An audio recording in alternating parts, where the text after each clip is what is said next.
Trois questions se posent lorsque nous parlons de musée et de pédagogie. Pourquoi est-il nécessaire d'être pédagogue? Est-ce qu'il existe une pédagogie qui serait alors propre au musée?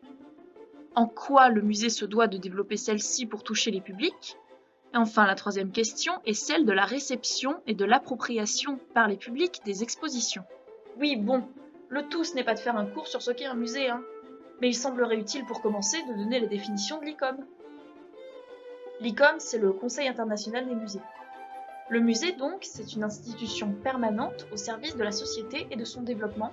Elle est ouverte au public et elle fait des recherches concernant les témoins matériels de l'homme et de son environnement, les acquiert et les conserve. Donc on résume.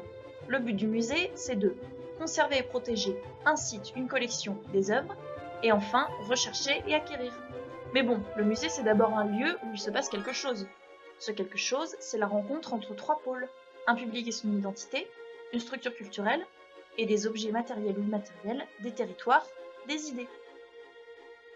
Et pour que la rencontre entre ces trois pôles ait lieu, il faut procéder à une médiation. C'est là qu'intervient, roulement de tambour, le médiateur.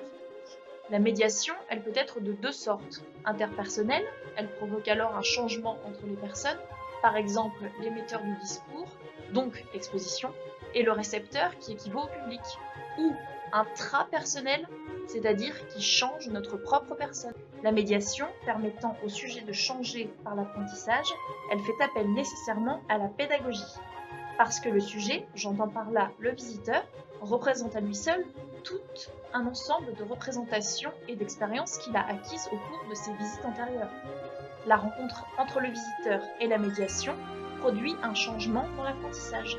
Mais bon, pour qu'il se passe vraiment quelque chose, il faut que s'opère une transaction réflexive entre ceux qui pensent et construisent l'exposition et ceux qui la liront. Celle-ci est de nature réflexive puisqu'elle provoque un changement par l'apprentissage grâce à la médiation. Cette médiation est nécessairement pédagogique puisque la transaction ne peut se faire sans la pédagogie.